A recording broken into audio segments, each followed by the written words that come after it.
Zen Moore. Just Zen is fine. Zen is your name. Just Zen. Okay, Zen.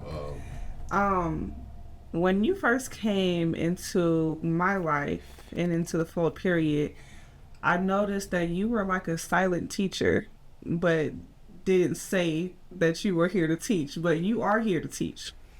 And if I can go ahead. Interrupt you momentarily. I believe that every interaction that we have with other people is an opportunity to teach and to learn. Okay. Most people, because of ego or being self-centered or just overeager, just being overeager, forget about the opportunity to learn. Right. They think that it's for them to teach. Yeah. And so for me, I like to observe and give people the opportunity to do. Because if I walk in a room and I'm trying to tell you how to do something, right, I didn't give you the opportunity to show me that you know how to do it. That I know how to do it myself, and it could be taken as an insult for people who do have a high egos, or could be considerate to other people's knowledge. Yeah, or by me watching, I might learn something from you that I didn't know. Because everyone has different methods and all that. But yeah. So at the same time, I do consider you also an enigma, because you have, like you said, you do have a mysterious side to you. Where do you think that... That's what people say. I'm just me. Okay. And by the way, I have my lovely, lovely, lovely Aunt Joy here, a.k.a. Jaffe Diva Doll. She's came to join our conversation. TT, feel free to join our conversation. This is a conversation. Okay. Well, thank you for inviting me. It's nice to be here. It's such a pleasure to meet you. Yes. And it's just an honor to be here. And yes, thank you. This was so she came to, I called her last minute and I was like, TT, I really need something to give my guest today, something personable. And she was like, she was like, describe him. I described him. She was like, I know exactly what to get him. So she was like, I'm on the way. So I really appreciate you for coming. Yeah, man, thank you for having me. Yes. I appreciate it. You didn't have to give me anything. Are we going to show them now? It's from the heart. It's definitely from the heart, as everything. I kept saying, you must be one special man. Because I was like praying over this doll. I always pray over all of my work anyway, and just ask it to be blessed and good energy and everything. So if you want, we can present it now. Yes, please. So it's for you, a special little gift, handmade just for you. Oh, wow. And the honor is you giving this specific piece a name yourself. Oh, wow. This is heavy. It's a heavy gift, yes. And the shoes are symbolic, just in case you want to know. There's a hat in there as well. Wow. And you just put the final touches on before? I did. And then he's got a little secret in his pocket. Check out the let's show the camera. What is it? Look at Yo, check this out, man. This is a personalized Jaffe Diva Doll of Zen in action figure form. Yo, my man got the what? Yes. What? My man got a whole pistol, man. Oh my! This is the tiniest firearm I've ever seen. That's hilarious. That's oh my god. So this is me. That's you. Well, that will that's. This is a long time ago, y'all. I used to have hair. This looks like the teenage version of you. That's wild, man. He got the hat, man. He ready for the world. No curl. Man. Like energy. Those are his like. So yes, I hope you like it. I hope you like it. He may stand, he may not. It's okay. Sit, and you can all tell him to do whatever you want to do with them. Miss Madam up there, she's taking her fair share of falling. One of the coolest gifts I've ever received. We'll see if he'll stand up. You know, we're going. But that's why you got to put him in a certain spot and leave him there. Very special to me. See if he'll hang out right there, right against the black. Thank you for accompanying us. We're waiting for his name, so when you think of the name, please let us know. All right. Okay, so I do want to take it back to your childhood, and let me just, it all started. Let me pull up this. Take me to the circus. I know. How has this woman what shaped your life? Yo, what is this?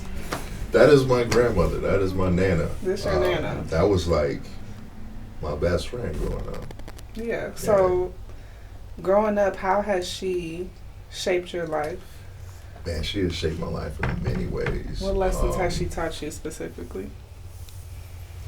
So, being a black man growing up in the Midwest and having grandparents, which I think a lot of us have grandparents from the South.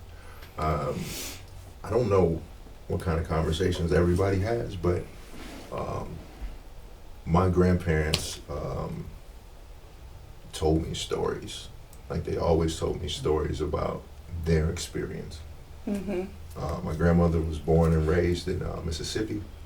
My grandfather was born and raised in Memphis, Tennessee. And he was a veteran. He was in Vietnam and World War II. And the stories that they would tell about their experiences in the South gave me the opportunity to make the distinction between covert and overt racism. And Explain, what is that? So, covert is something that is concealed or in secret or unseen. Mm-hmm. Overt is blatant or okay, right. forthright. Yeah. A lot of covert racism exists in the Midwest. And if you are not equipped with the discernment or information to be able to identify that, there's quite a few people, It'll go right over your head. that I've seen. Either that or you'll have a rude awakening. Right. Thinking that, somebody might be your friend or, might mean you well. Or not prepared for the betrayal that may come. And I've experienced that. And then, sometimes, excuse me, it's not even always about being malicious. We all are raised a certain way. And so for many people, man, it's just what they know. Right. It is my belief that racism has a spectrum. All racism is not hateful. All racism is not malicious. There's different aspects of it. Some of it is people are racist as a result of having zero exposure to anyone who doesn't look like them. Right. And so if your ideas of what diversity or what different people are limited to what you see on television, movies, and that's the music, only thing you know. Yeah, and we know that's often sensationalized, is amplified, is distorted. There's a propaganda behind it sometimes. Sometimes, yeah. So I remember my grandfather telling me one time, I was like 8, he would come visit us in the summer sometimes if we didn't go stay with him.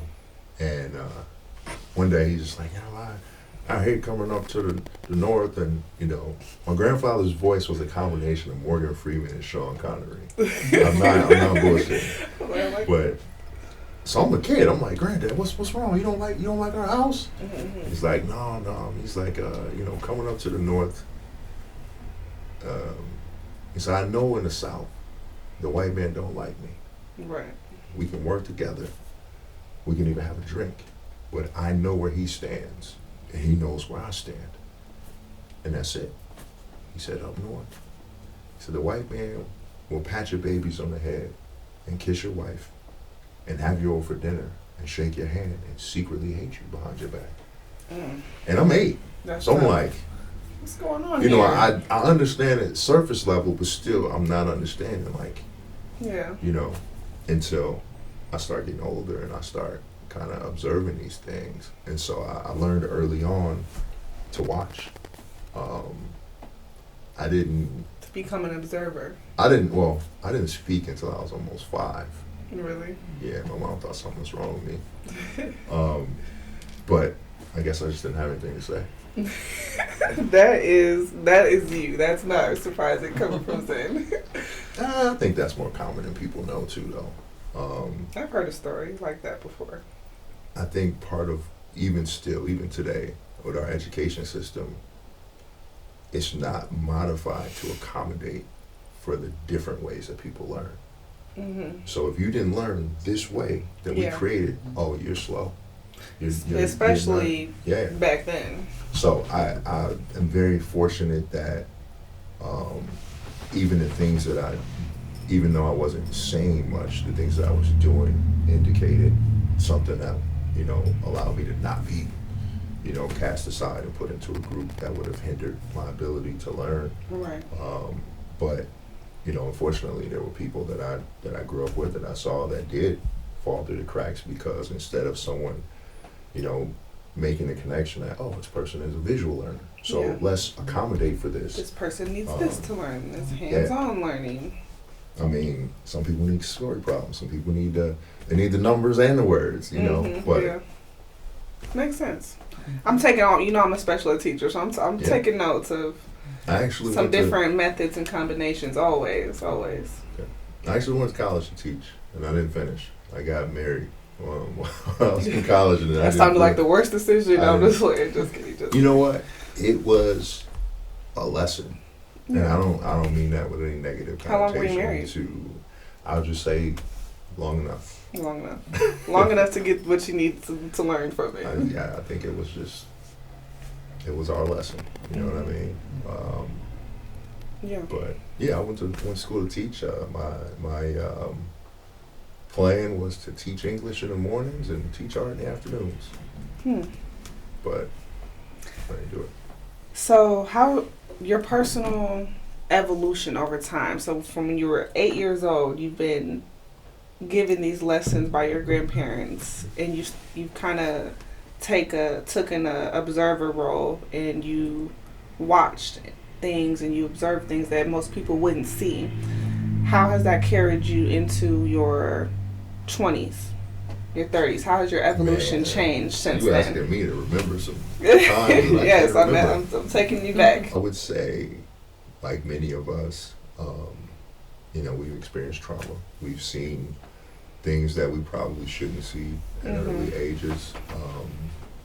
The adversity of just being marginalized and the struggles that come with that.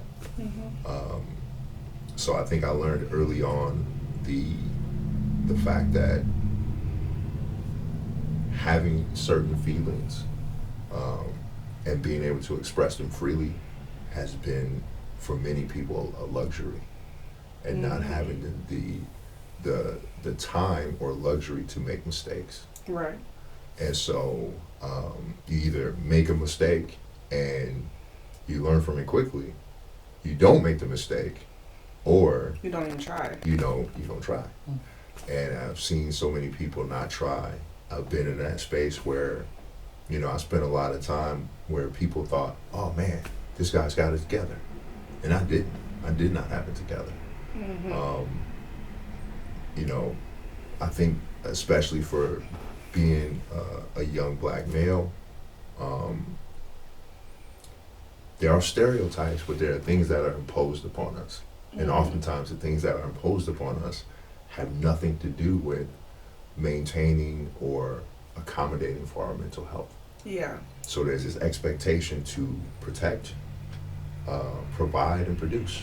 And there's not very, now there's a lot more conversation, but, there were no conversations about men's mental health. There was no conversations about consent as it pertained to men and boys, and what that meant, and how that was a two-way street. Right. So many things have been taught like one way. And some people think, people have feelings about single parent homes, especially single mothers and raising boys. I'm sure there were some things that I may have missed out on, but was able to acquire in other ways. But I do feel grateful and fortunate that because of those circumstances and the requirement to compensate for certain things as a result, gave me an opportunity to learn things in a way that probably weren't typical for most of my peers. By the time I was 8, my mother made sure we knew how to iron clothes, I knew how to braid hair, knew how to use a hot comb, how to cook basic meals, how to fold and wash clothes, how to make a bed properly. She always said that it's okay if you decide you want to be traditional and live a traditional life, but before you find a wife You got to know how to do this stuff for yourself. Yeah. And even then, you can't expect her to do that. You might want to be a stay-at-home dad. You might end up being a widower and have to take care of a female child. So you need to know all these things. Yeah. And so, yeah. Getting you prepared for life.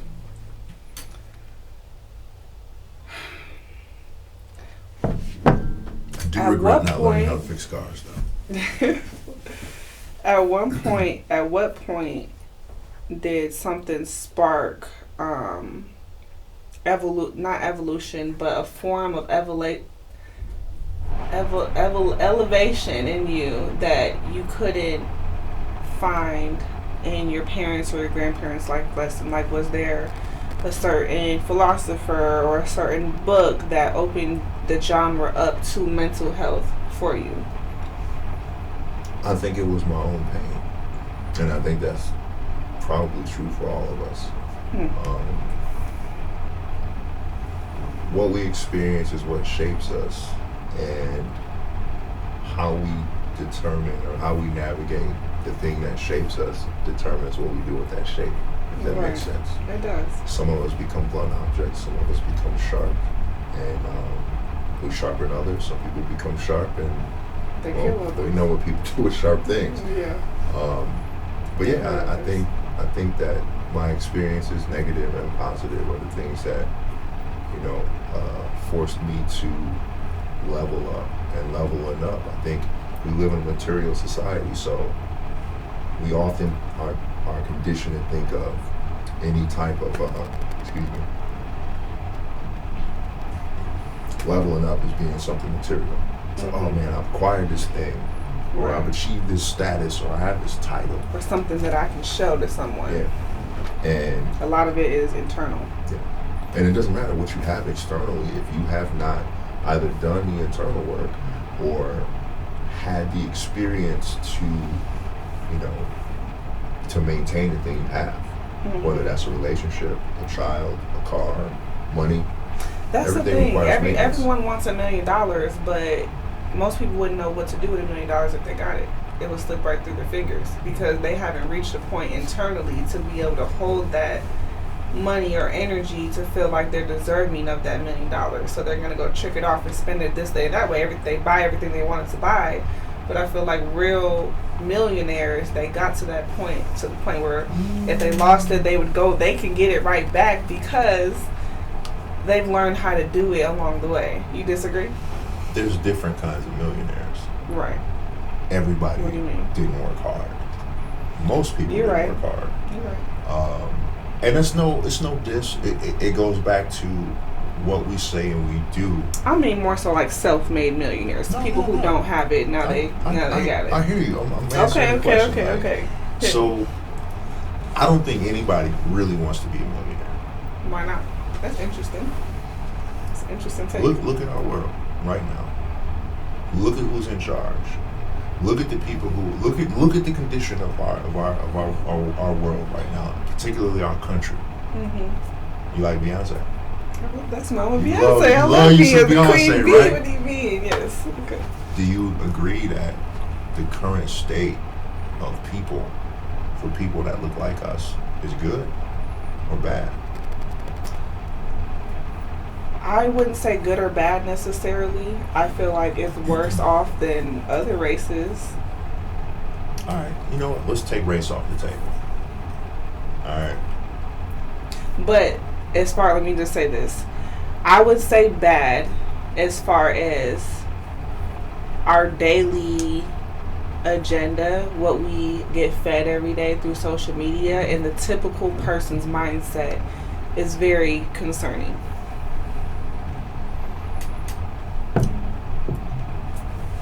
Right now, if you want to go to a Beyonce show, I've seen tickets up to $10,000.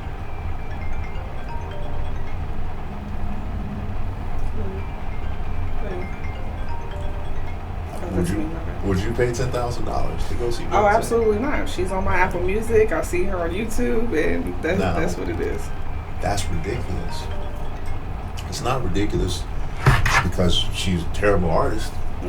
It's because there just should be no reason that a ticket should be $10,000 to go see somebody sing and dance, right? Right. She has control over that.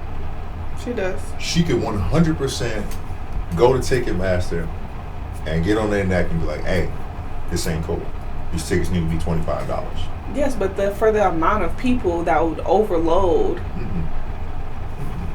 it would she would need a bigger stadium. If we got a restaurant, okay, we'll keep it to the podcast. Okay. So what if we were charging everybody $1 to watch this?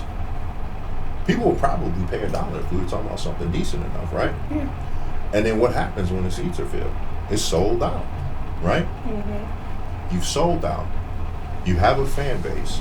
You still have an affordable product. Mm-hmm. People are going to come back. It's like, oh man, they're going to be, the people that missed out the first time, they're going to be beating the door down to pay the $1 for the next time. Right. You still had a fan base. Mm-hmm. You're selling out. You're selling out every time. You're getting a bigger fan base. And part of it is because you have a $1 show. Right. Right? But people want more. People, once they get something, they're not satisfied. They want more, and they want more, and they want more. That's part of the delusion. Mm-hmm. Every day, we get on social media, we log on, and some people are mysterious. They don't have a profile picture. They might just post random videos from YouTube, whatever. Right. Then you got the person that's like, man, I know this person gonna tell me what they have for breakfast. I know this person gonna tell me about their relationship problems. Mm-hmm. I know this person's gonna tell me about the new wig they bought or the new pair of J's they got. Right. So when people are so open to sharing so much, you gotta look at the dynamic. There are so many people that are dissatisfied with their lives. Right. So they log on every day. I call it the train wreck mentality. People go on and they log on. They can't look away. Mm-hmm. And part of that is intrigue, curiosity. But then it's also like, damn, that's messed up. Mm-hmm. And that's worse than the situation that I'm in. So I feel kind of good about that. Right. In addition to that, people become obsessed. But more than that, they feel a sense of entitlement now to be privy to what you have going on. That's why the quality of so much media has diminished, because people traded in, oh man, you know what, my favorite rapper, my favorite singer doesn't have to put out a top-notch quality album because I can log on and I have access to see what they have for breakfast. Right. Yeah. And people feel better about that. It's weird, but people have the inclination naturally to feel connected to something. Right. Unfortunately, the things that people are drawn to now are toxic or not wholly and entirely negative, but it's a caricature or this skewed version of reality.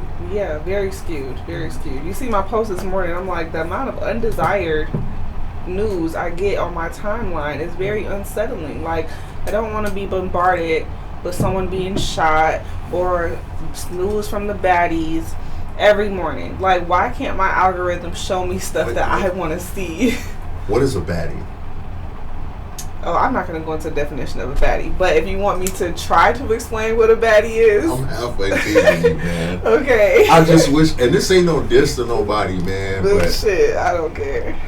People can do what they want with their money, I suppose, but I hear a lot of complaints about the current state of our community or what have you, and it's like, if you're taking your money and you're bringing the worst examples of our culture into your television into the community on purpose, like, what do you expect?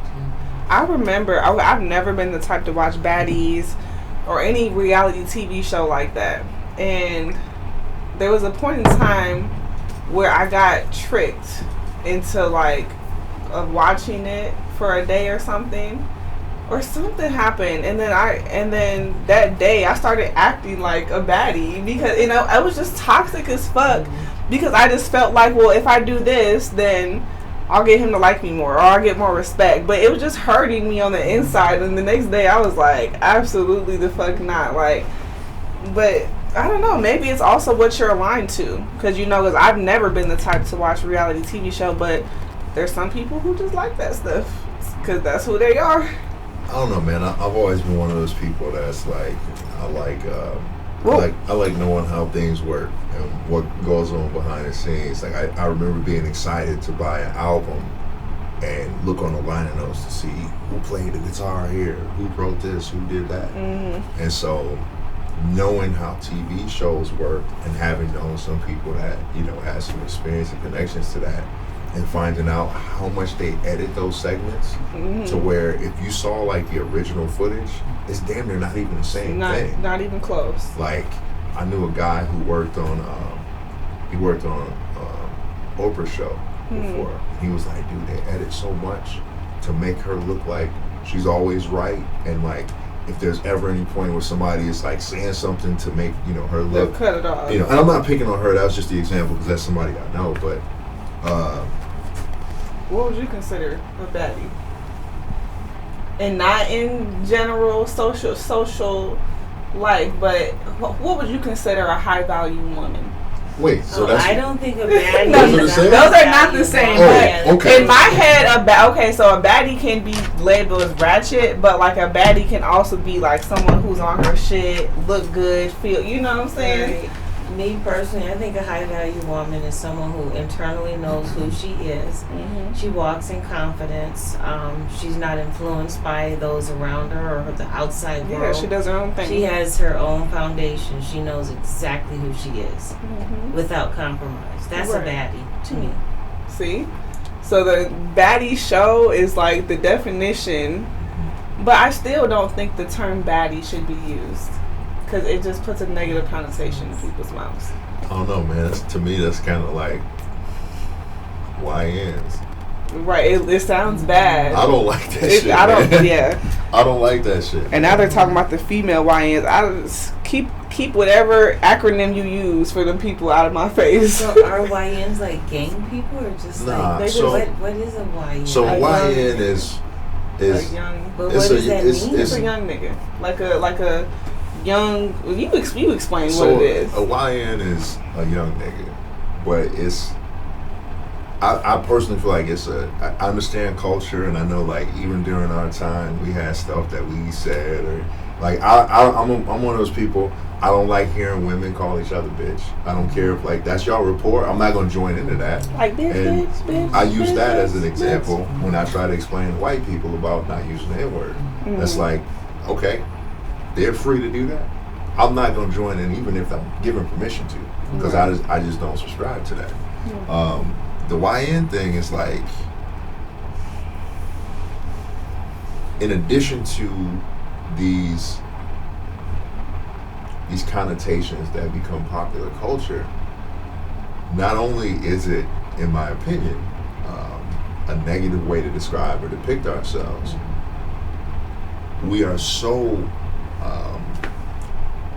enveloped in social media, popular culture, and everything we say and do, other cultures always want to emulate that. Yeah. So now, you got white people calling you YNs, and really, it's like, to me, it represents a free pass for them. It's just another way for them to say nigga without saying it. And it's like what other cultures don't get is like what's a joke between us is taken seriously on the outside looking in. I think part of it too is we do a terrible job of gatekeeping. We gatekeep all the wrong shit. Right. What do you mean? What should we be gatekeeping more, and what don't we gatekeep enough? Everything is not for everybody, and I don't mean just white people. I mean just in general. Like it's like if you my auntie and we got a family tofu recipe or something. I don't know. I'm not gonna give that to my friends. Yeah. That's for us. It's something I refer to often as dinner table discussion. I might joke with my brother about, I don't know, having a wooden foot or something, and we joke about that. That's dinner table discussion. And even if we take that outside, it's still not incentive for anybody to join into that. Yeah. But we got to know that when we do take it outside, we do open the door for people to attempt that, so we can hold them accountable. We can stop them in their tracks, or we can eliminate the possibility for that entirely by just keeping dinner table discussion. Got you.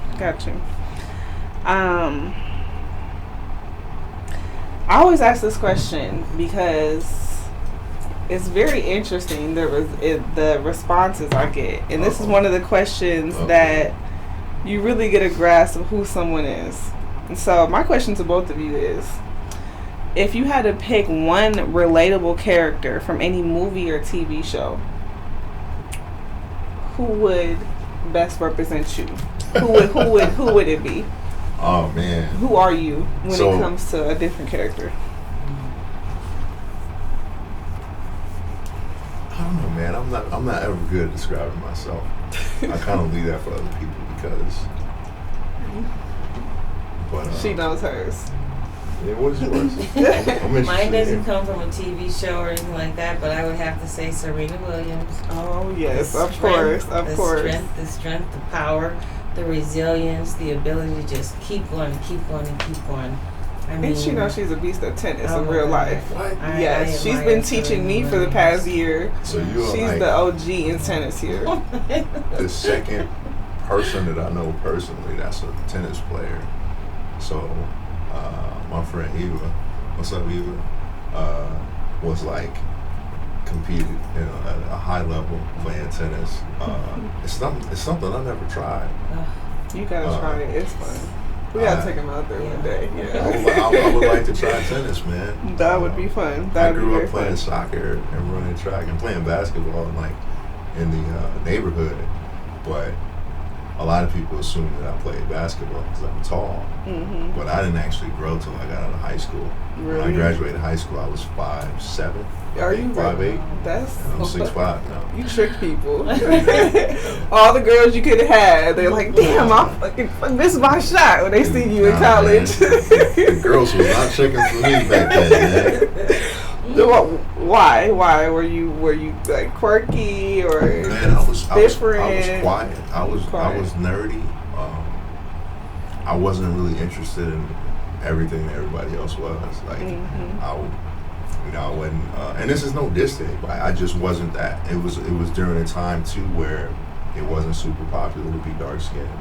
So I was a dark skinned, skinny kid that liked to read. I was into comic books and art. You just stayed to yourself. And I stayed to myself, man. Got you. And I would just sit and draw all the time. So if you think of a character, all right. So please let me know. Anybody that knows me knows I am a big Marvel nerd, and my favorite character is Deadpool. Yep. I thought it would be this guy. Who's this guy? That's my guy, Dr. Manhattan. Is that a Marvel character? No, Dr. Manhattan is actually a DC character. Okay. From The Watchmen. Gotcha. And I relate a lot to his thoughts and ideologies as far as so. But Deadpool, why Deadpool? He's funny. I think Deadpool is all the parts of me that people don't know about, and my personality that I don't present. Outside of comfort zones. That makes sense. Like I know y'all thought I was like super serious when I came around, and I am, when it's necessary. But I like to have fun. Yeah. I like for other people to have fun. I like for other people to laugh. So I'll make jokes. Yeah.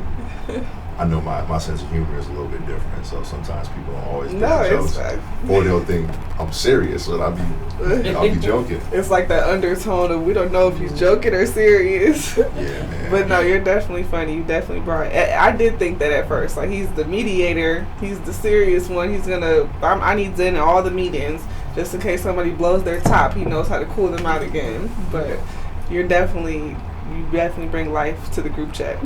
Sometimes, man, that humor, and I've learned becoming more comfortable with being silly and being funny. Was there at some point you just didn't feel? Why didn't you feel comfortable at some point showing your humor side to people? I think spending a lot of time in positions or in environments where you just gotta always be on point. Always I'm very protective of my friends and family. So it's not uncommon if I'm not a person that gets drunk or gets I'll do that in privacy of my home. or I do that around people that I'm comfortable with, like my close brothers or my family. Otherwise, if I'm out, I'm watching everybody, making sure everybody's good. Yeah. That's just me. Got it. Definitely understandable. We need people like you so that we can have a good time when we go out. You always need the watcher and the people who just strictly having a good time, okay? We ain't worried about nothing. If something happens, I know y'all got it. But, okay, we're going to go through, first we go through our, like, womenly relationship questions that I just need to know. Here we go. Do you believe in aliens? Do I believe in aliens? Yes, we're going there. So I got, like, my thoughts are a little bit all over the place. So, I don't think I believe in aliens in the traditional way. Like the blue head. I mean, they could be. Right. I believe that, I don't believe that everybody on this planet is from this planet. I think that there are some people who came here from other places. Mm-hmm. I think there are some people who got dropped off here. Mm-hmm. And every so often, the people that drop them off, that have been sighted, are like, all right, did they figure it out? Nope. Not yet. I'll be back. We're gonna go back. There's some ideas or theories out there that, by definition and by behavior, humans act in the same manner as cancer or cancerous cells. And if you look at the Earth as an organism and the way that we collectively behave, we're like parasites. Yeah, that take over everything, demolish and I got it. So imagine there being another planet where we were more in tune with the Earth and it's being attacked by cancer. What do you do with cancer? You cut it off. So maybe instead of killing all the cancer, they were like, no, we'll take it somewhere else. I don't know. I'm not saying that that's one way or the other. That's a theory. This is just, these are thoughts I have. That's definitely a theory. Nah, that's definitely a theory as far as the Earth in general and it being how it's ran, who it's ran by, and what we allow, the destruction of our Earth, the destruction of our mind. Like, where are these higher up people saying that this is okay? Or are those people even real? Is it us? I don't think those people are any more different than... Man, there's some differences between different people, though. Yeah. Everybody not the same. Greed is just... Like, it's like with parasites. Yep, just consume. I mean, if you think about this, right? And I know it's going to be some history buff that's going to jump out and say something, but it's cool. All publicity is good. I'm a very practical, critical thinker. Sometimes I think we overcomplicate things because we want it to be more than what it is. Right. Sometimes we oversimplify things because we don't want to deal with how difficult it can be. Mm-hmm. But it is difficult to believe that we went from horses and buggies to, like, within almost 100-year period, 100 to 1,000-year period, this massive leap in technology. Mm-hmm. With, like, with whatever. There's technology that has existed. It just didn't exist for everybody. Right. It's like the same technology that built the pyramids came to the people when they needed it. Is that kind of what you're getting at? It's all of this stuff is debatable. Some people theorize that the pyramids were built using a hydraulic system. Some people think it was some higher form of technology. What I do know is that there are pyramids all over the world. Mm-hmm. All over the world. And there are statues of people that all look the same. Mm. I don't know. That's definitely a conversation. What you got going on over and my phone just buzzed, and I'm like, you look like that's your first time using that thing. I can't find the little piece that, like, turns the volume down. They don't have it on this iPad for some reason. Anyway. Okay. Have you ever heard of the Dogon tribe? Mm-mm. So the Dogon tribe is an African tribe that knew about Pluto before scientists had discovered and named it. And there's documentation that shows that they had a knowledge of the solar system. But if you see these people, they look like the quote unquote primitive first, tribal communities that they try to oftentimes portray Africa as a whole. Right? So that raises more questions like, okay, are these people from somewhere else? Are these people? Are these people like cool with the aliens? Like, are they pretending to be primitive, but they're really intelligent beyond measure? There's another tribe, I forget the name of it. They're pretty much like Wakanda. They've never been infiltrated by any colonizers of any kind. And anybody that's tried to get in there, man, they got rid of them real quick. Is it Wakanda? I believe it might be. I can't remember. I would love to Very know Africa, interesting. but I'm afraid. I'm not afraid of anything physically. It's just, I think it would be just like a complete, just like a mind fuck to like go somewhere. Culture shock. And yeah, I probably could have said that too. I'm sorry. No, I wasn't thinking about censorship. Mind fuck, culture shock, Okay, same shit. okay. I just needed to add my I vocabulary to let you know I was paying attention. I thought I said a word I wasn't supposed to. No, you can say fuck on here. You can cuss a little bit. Yeah, man. To come up in an environment that you're not connected to, having no sense of actual history of your origins, and then to go somewhere that you feel the most remotely connected to and not be sure about it. Because I'll tell you this, I don't trust none of that 23andMe or none of that. I don't, we've seen the leaks and all this stuff with these companies, man, so we don't know how accurate that is. Who's getting this information? Yeah. Oh. Collecting people's DNA is a fantastic way of being able to keep track of and use people's biological information to create biological weapons to target specific groups. That is insane. That's not new.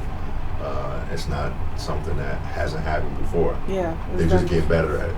That's definitely interesting. Love or respect? Well, can't have one without the other. I don't believe so.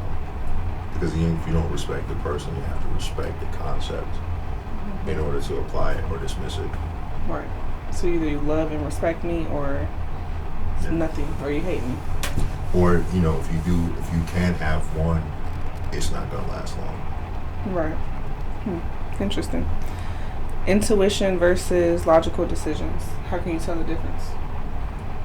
Women just naturally I can't say that for women because I do feel like women are more naturally intuitive based off our gut, based off our womb. I think women are naturally intuitive, but never in the ways that they think.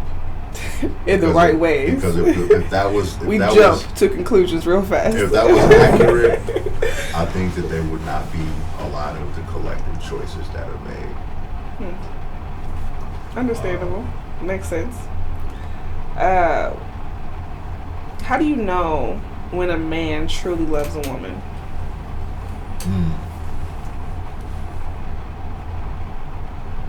I think that is a subjective question.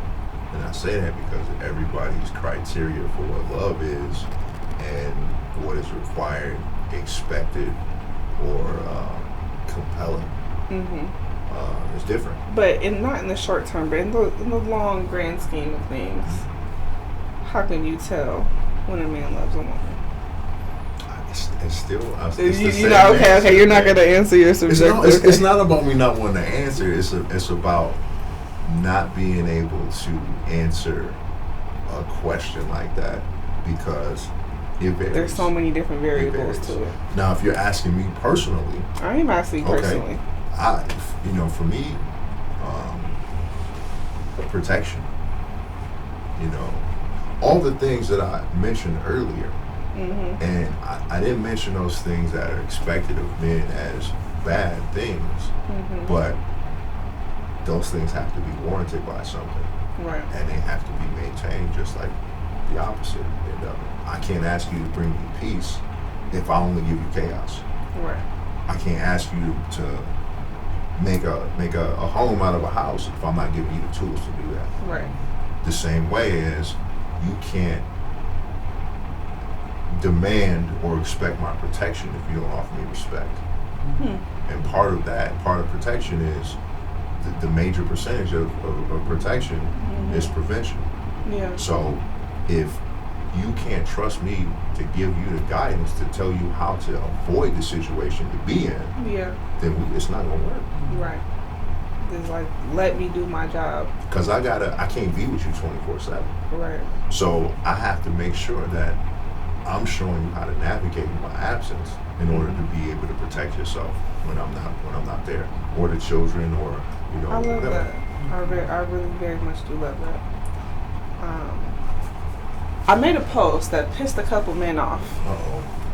And I said, men aren't chasing women anymore like they used to, and it's weird.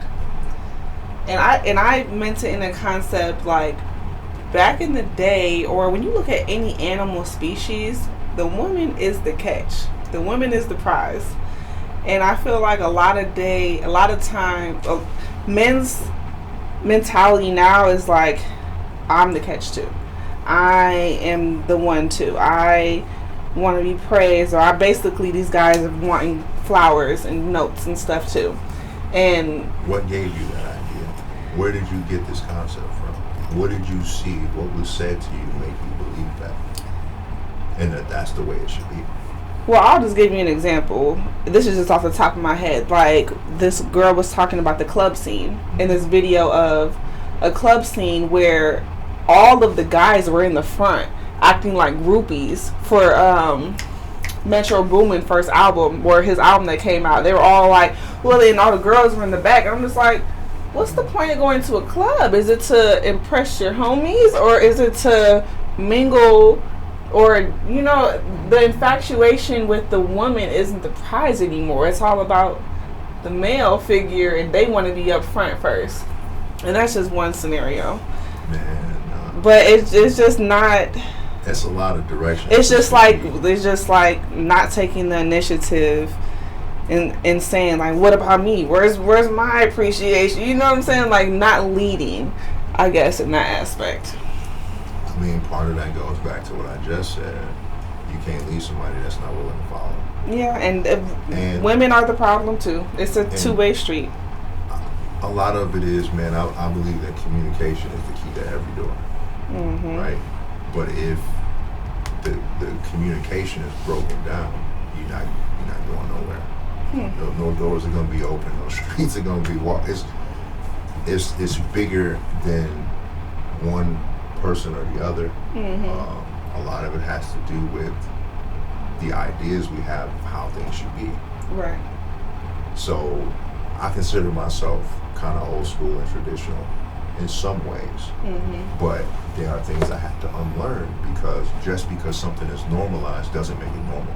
Right. Just because something is you become familiar with someone doesn't make them family. You know what I'm saying? So a lot of the ways that we saw our grandparents and some of our parents, depending on how old, it's very traditional.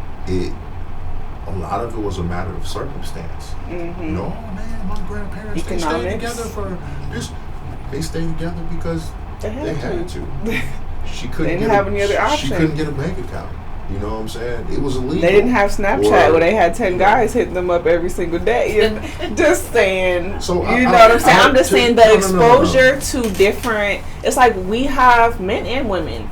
The options are unlimited if you want to look at it like that. Even though they're not, when you get down to it, they're not. It just seems like illusion. That. The illusion. Yes. The value of nearly everything has decreased as a result of people being presented with the idea or belief that they have so many options. Yeah. And so if I think that, oh, well, you know what? I can pivot over here because this isn't happening the way I wanted to. Right. Or, and I believe that applies to so many different things, even identity, right? Oh man, you know what? I'm not getting what I want from women, so I'm gonna go over here and be a squirrel. And society allows that. And it's like, well, all right, cool. That's what you identify as. I got whatever I got. And that's not me speaking against people who really truly feel in their heart they identify. But it's a scapegoat. But I think that because everything has been turned into some form of capitalism, whether that's literal capital in terms of like, monetary, or is something that can be capitalized upon, whether it be a title, a position, attention. Attention is the new currency. Attention, your body. It is amplified everyone's delusion. Yeah. Everyone is entitled. Everyone feels like, well, I'm the greatest. Like, look at how many posts you see every day about of someone trying to convince the rest of the world, I'm a good man, I'm a good catch, I'm a good woman, I'm this, I'm that, I'm that. Yeah. Who are you trying to convince? Tell yourself that. Look in the mirror and say it to yourself 5 times. But people feed into it because of what they want. Yeah. So, you are, with all respect, you're a beautiful woman. I see women like you online, and I'm sure you see it. You had these dudes posting this stuff under a photo, man, and you like, yo, that's wild. I saw a post. Like disrespectful stuff? Or some of it will be disrespectful. Some of it will be stuff you wouldn't say to a stranger. Yeah. You know what I mean? But it comes along with that. Say whatever behind the internet, behind your computer screen. But it's the access thing. Yeah. So people think that if something is accessible, then it is attainable. And that's not always true. Very true. And there's these double standards. There's things that, like, I see men post under women's photos, or I see women on screenshot, and I'm gonna say this, and I'm gonna say this on camera. I wanna make sure everybody hears me. If you see somebody post a screenshot of a conversation that does not involve a threat of physical violence, or something that involves a compromise of their safety, and it's just to put somebody on blast, he tried to holler at me. First of all, if you're an adult, you can cut that conversation off and say, hey, bruh, I'm not interested in that attention, and go about your business. If you screenshot that to post that somebody tried to holler at you, you not only wanted that attention, my opinion is that you want more attention, and that's why you screenshot and you post it, and I'm gonna guess 9 times out of 10, you only post part of the conversation and there's more, because you can see with them screenshots. What he had a reason to I'm gonna assume if you screenshot a dude trying to holler at you, that you went ahead and you was down for the play. I'm afraid for the overplay, for sure. But as far as the double standards, I see a lot of things that men will be crucified for saying and doing, whether it be you getting called a simp, you a creep, whatever. As a man, man, y'all would think it was crazy if I showed y'all my inbox. Sometimes I'm not saying I get messages, but I've gotten enough of them to be able to show people like, yo, this is crazy. Women say these things. Women do these things. Women send unsolicited images as well, or will as a business owner, like, me and Mikey was talking about this last night. It's like, man, I feel very strongly about not using your gifts as a way to acquire romantic attention or anything of that nature, because that ruins your business. Yeah, for sure. And so, you can't, take everything for face value. And ladies, y'all gotta accept no. Now, and I don't this think would usually be coming from a woman, but coming from a man, this is the topic that definitely needs to be talked about, because women can be predators too. You know what I'm saying? Now, I want to follow that up by saying that is me in no way dismissing or discounting the negative experiences that women have, where there's men out there who will physically attack a woman for not offering her phone number, or for not wanting to have a conversation. Man, I'm not comparing that. I don't feel fearful for my life or my physical safety when I tell a woman no. However, something that we can bring up is, I think that the ways in which women can be malicious or respond negatively to rejection can be dangerous for men in a different way. Yeah, because they'll try to fuck up your whole life and your image too. I've seen that, man. Women can be very vindictive. Yeah, just it's cool to say no, and fellas, we can respectfully say no, If something or someone is not your taste or your speed, I tell my homies all the time. We go out. I don't care who you are. I'm gonna compliment you if you fly. But if someone, you know, I'm not interested in men. So if I go out somewhere and a man, you know, approaches me, I'm gonna politely decline the same way I would respond to a woman that I'm not interested in. Right. Fellas, you ain't gotta punch nobody in the face for giving you a compliment, right. Man. It's a compliment. You know what I mean? Do you think it's maybe because some men don't know how to take certain compliments, or so women feed off of that? So they see a man who might be a little insecure. They see a man who they think might be. They've not gotten that much attention from women because it's usually coming from the other way around. So I think, man, what it comes down to is people gotta be more secure and recognize that, man, it's all kinds of different people out here, man. If you're attracted, I mean, think about this. You got friends, you got female friends, right? Few of them. You are friends with your homegirls and attracted to them for the same reason I would be. Right. If they're funny or smart or physically attractive or whatever, right? Yeah. And I admire women. It's the same thing, man. Like I'm hanging out with my homeboy because, you know, he's a smart dude, or you know, he's good at whatever. X, you know Y, what I'm saying? Z, yeah. I think the other thing we got to stop doing, and this is men and women, this is in every community, is stop playing on people's insecurities and weaponizing people's weaknesses. The first thing that I see damn near every day, if I log on to social media, if it's somebody is some violent ass video about something unnecessary, or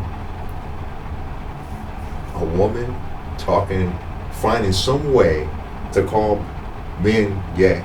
And I'm just being honest. Particularly, I see these posts with black men and black women. Yeah. And just because they don't want to be with you, they're gay. Because they want to hang out with their friends, they're gay. If they don't bring you flowers every day, they're gay. Or and that's the thing, man. I kind of feel like the actual gay people are probably sitting over there like, oh man, right here, undetected. But no, that's gotta stop, man. We can't sit here and complain about, oh man, we don't have any partners. No one's choosing me, or no one's choosing me, whether you're the man or the woman, and this is how we're behaving, or this is what we're buying into. I look at a lot of podcasts. I'll be honest with you, I'm not a huge fan of podcasts. I'm very selective about what I listen to, because a lot of podcasts seemingly just pass around this clipboard that's got all the same questions. And it's all men versus women, hypotheticals. So you have people, so think about this. If I am basing now my relationship and life standards on a hypothetical scenario that someone brought up on a social media post or a podcast, that got nothing to do with me. Now, what I'm doing now, hypothetical, that means that's not reality. That's something that hasn't happened yet. So now I'm basing my life choices off of something that is not real. So now I'm essentially creating another dimension. I'm creating a monster that wouldn't have been there until you told me that hypothetical situation. Now I'm sitting back thinking like, now what if you were to do that? Like get mad at my man or whatever, at home. That's crazy. I don't want to get like crazy, like into like anything political. I mean, we can keep it. We can just refer to it as social. Given the current social climate, the last thing we need to be doing is arguing about the dumb shit that we be arguing about online. And for anybody who says, "Oh, the internet's not a real place," I've been on the internet for a long time, and I know motherfuckers that have pulled up on people states away. The idea is that if I can type something on a keyboard and incite the same emotion that if I said it to your face, it's a very real place. It's a very real place. And people got to stop acting like it's not. People got to stop acting like there's no consequence for behaviors and actions, because now we're in a time where it's easier for people to find you, but I was on the internet during a time where, like, I knew people that could find you. I knew how to find people. And some people don't play the same. Some people don't play at all. And it's getting real with technology. I don't know, man. I don't want to get into all that. But we got to do better. I definitely agree. What are some topics that we should be talking about that are concerning or very interesting to you? Well, instead of hypotheticals, we can talk about actuals. Yeah. Like, one of the things for me is definitely AI. Me being scared of the progression of AI, and it's like having a double-edged sword. Even with technology, a lot has good came from it, but a lot of disaster has came from it as well. And AI will exemplify that. Two things. I do not believe that a tool can ever be more intelligent than its user. Okay. So as long as our flaws exist, or virtue, or conscience, or whatever, it will exist on that platform if it's applied. But if we continue to work toward removing that, we're in big trouble. Now, the other thing for the people who are hysterical about, AI is going to replace everybody. I have some concerns. Yeah. But here's the question is, if AI does replace all these jobs, who's going to buy shit? Because if people ain't got no jobs, they ain't got nothing. They ain't got no money to buy shit. That's a very good point. So what are we making stuff for if nobody's buying anything? I mean, that poses bigger questions about, okay, if we want this mechanized takeover, what are the people going to do?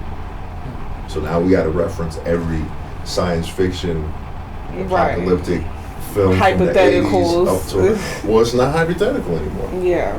You know, it's like the debate is whoever they're trying to race to AGI, which is the most advanced AI that can basically teach itself and reach an IQ of we don't even know how high. And then whoever gets there first, depending on what country or what power, that's where we're concerned at. But I'm like, well, America shouldn't be that first power. If any of the countries, we should be concerned about ourselves getting that amount of power. I can assure anybody you that it's never been just America. Like, people don't realize or forget that after World War II and the Holocaust, like, a lot of the Nazis, they fled to South America and South Africa. People forget or don't know. We pulled together a team, like the damn Avengers, to help build the the atomic bomb. Some of those scientists were Nazis. So it's at the end of the day, it's always going to be about money and following the money. And those who see green and destroying the world is not. They just use the other colors as tools, man. Gotcha.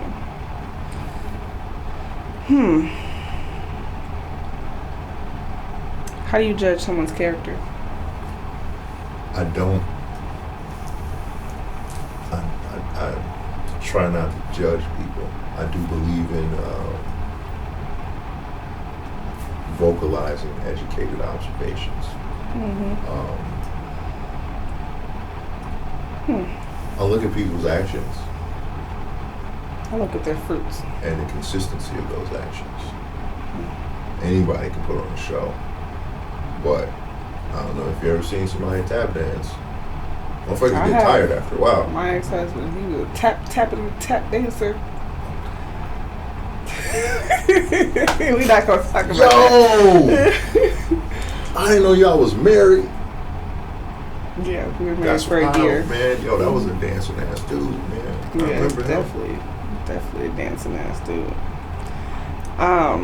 Before we wrap this up, I do want to ask you what you're building towards right now and what you're still becoming.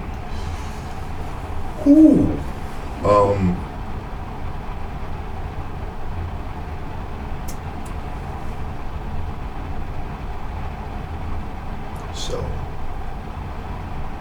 as we stated earlier, man, we go through phases of life, And I think that, we all find ourselves in that position where it's like, oh man, this is the worst thing I've ever had to go through. Mm-hmm. And then you get through it, and most times you're able to look back and laugh at it and be like, damn. It wasn't that bad. It wasn't that bad when you meet the next thing that's bigger that's worse than that, that's harder than that. And you're like, man, this wasn't even as bad as this. So your next obstacle. So for me, like, I just, over the last couple of years, I kind of started over. In what sense? Everything, man. Like, I was preparing to move away and, pursue some things, and things just didn't work out the way I planned. And so I had literally kind of like stripped my life down to like the minimum. And ended up staying, so started over, man. I got ended up getting a new apartment. I mean, just kind of started from scratch. So you're building your life literally from the ground up.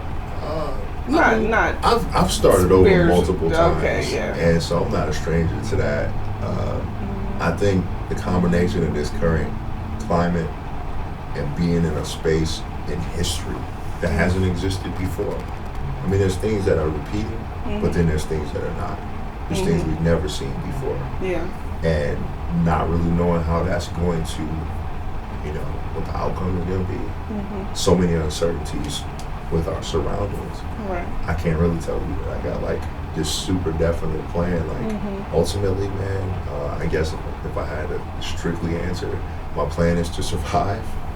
My plan is to help as many people, around me to survive, and not just physically, but we're in a space right now where the potential for books to not exist, for actual entire sections of history to no longer exist. Yes, to vanish. To have the power and the opportunity to completely abandon ideologies that have never served us. And so, I want to throw this out there. So just months ago, millions of people were in a position to lose their SNAP benefits. Yeah. A misconception that people have about people who receive public assistance is that they don't work or they're jobless. There are people that I know who work full time who still need, additional assistance in order to survive, right? So you have these people who almost lost, the ability to properly feed themselves right before Thanksgiving, right before Christmas. Right before Thanksgiving. Right? We have a country that's essentially run by corporations. Everybody loves Walmart. Everybody loves Target. Well, not anymore. What do these companies do for us? Every now and again, Netflix just put up, it's February. They put a black fist on their icon, which we'll talk about. It's a whole nother, Netflix, there's some interesting background with Netflix, but what if one of those corporations was like, oh man, this is terrible. People aren't going to be able to eat. You know what? Here's $1 million. And then challenge these other corporations to pledge, right? This is community. But that didn't happen. Not only would that give the community a sense of trust in these corporations and an actual reason to patronize them, it would solve a problem. Right. These people make billions a year. Right. They're not losing anything. And that's not even counting the product, the food, like whatever shit that they throw away. So that didn't happen. But the same people who are struggling to eat probably still went and shopped there and bought all this shit they didn't need for Christmas because they've been programmed to think that, material things equal love. Material things equal the Christmas spirit or whatever, right? If everyone literally just stopped buying stuff for a week, we can have some control because we know that, no disrespect to anybody who's religious, we know that praying don't do what we needed to do. Like we needed to do it when we needed to do it. Right. We know that voting has its limitations. We know that following the rules and like protesting peacefully has its limitations. I mean, right now, you know, may the universe watch over all these people, man. It's out in the streets of Minnesota and elsewhere, but they fucking them people up. What, by ICE or? And they, you know, these people are trying to do things the right way, right? Who are we? Black people in America have done everything. They keep moving the By fucking their goalposts. rules, yeah, they keep. But we know what gets things done. When we unite. Well, that violence. These people didn't like the price of tea. They tore some shit up. Guess what happened? They changed the price of tea. Yep. But that's not okay for us to do. Right. We're moving into a space where that's no longer a matter of question. It's no longer a matter of it being negotiable. That's the direction we're headed. So people got to be prepared and know how to move. And this is even more of a reason for us to not be arguing about dumb shit and actually participate in community. That's very unsettling because I think that as much as we need to get prepared, I heard that they are also preparing for that. Either, well, for one, I've seen it with ICE. We don't know who these identified people are shooting immigrants or non-immigrants. And with AI, the robots that they can send in replace the military is not going to go against their own people, but they can send robots in to shoot down people. So here's what we know about ICE at this point. I believe ICE they have less than I believe less than 50,000 at this moment. They do not have an accurate vetting process. Just 2 weeks ago, a woman, a journalist, she applied for ICE. She said she smoked weed 6 days before taking a drug test, which she failed. She still got an email welcoming her as being employed to ICE. So they're taking anybody. They're taking anyone. Now the scary part about that is anybody who's violent, somebody could be a sex offender, they could be, so honestly, they just caught a sex offender who the same reasons that a lot of these people are afraid of and thinking that these immigrants are a threat. Oh, this person might be this, they might be that. These are literally the people who are applying for ICE and out in the streets. You got Kyle Rittenbush made a tweet saying, oh man, should I go to Minnesota or not? As a joke. He thought that was funny. You know who that is, right? Kyle Rittenbush is the guy who Rittenhouse went and crossed state lines to go to Kenosha, Wisconsin, where there was a protest happening, and he shot and killed. Was it 2 people or one person for sure? He shot and killed someone, and he got away with it. He did do some time. Was it the white boy? But he ended up a millionaire. It was the white boy that went. Yeah, I think I remember that story. I don't know by name, but I definitely remember that. That is insane. I want to say somebody bought the gun that he used for like some ridiculous amount of money. Wow. But the other thing with ICE is their numbers aren't as much as you would think. These people are not accurately trained. Many of them are uneducated. So when you lack education, there's going to be some inconsistencies with organization. So there are many ways that these people can be outsmarted and have. A lot of what they're doing right now is banking on intimidation, fear, and our lack of organization. Yeah, who are they funded by though? Who are they under? Another thing is, to my knowledge, they are currently their budget is bigger than all of the law enforcement across the country. It's in private sectors. The upward hundreds of millions, I believe. That's insane. That's absolutely insane. Yeah. I do want to say, we're talking about ICE, we're talking about protests and things of that nature. A few years back, I was around. We were all around during the events that took place on May 30th here in Rockford. I saw quite a few things. I actually captured some of those things, but and it was I captured the actions of law enforcement during that time, who were weaponized against local citizens.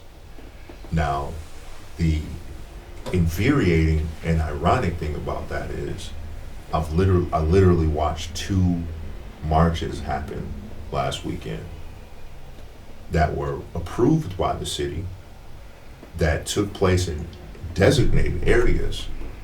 As long as it's controlled. One of which was, I watched an entirely different group of people protest peacefully in the same area, had the police weaponized against them for standing up against injustices that were taking place in this city with people who lived here.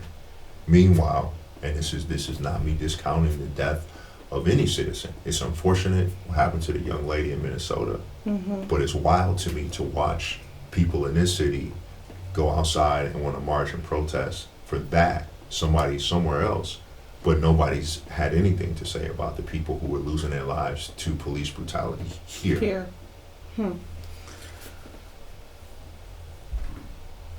That is interesting. There's definitely something that we need to hear and we need to know about. And a lot of news that we hear or that I get through my phone, some stuff doesn't come to my news feed. I'll tell you this, with the algorithm, they continue to tweak it, but the algorithm is going to give you what you feed it. So the more you talk about, or the people on your list, whatever they're talking about the most is what you're going to see the most of. So yeah, I do notice that, because ever since I started Women Cheat Codes, so stop talking about baddies.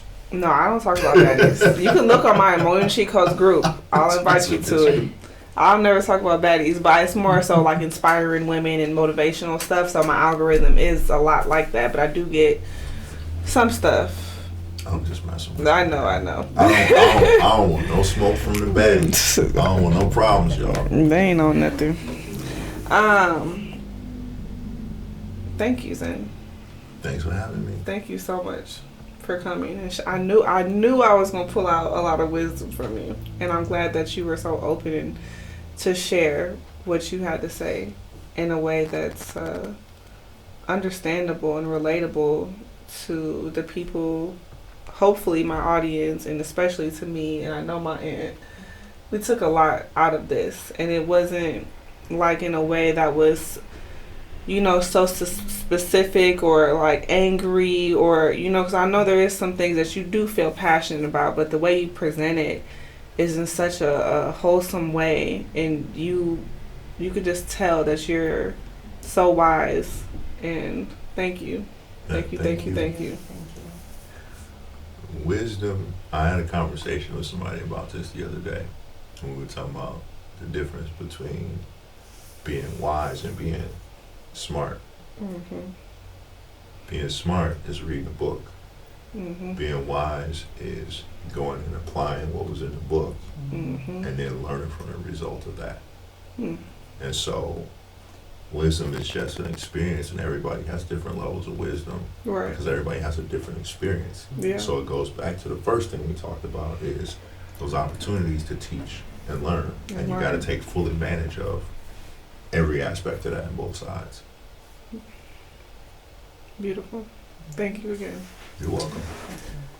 We're gonna wrap it up. And thank you for the action figure, man. You kind of look like Tito Jackson a little bit. Tito His name is Jackson. Tito.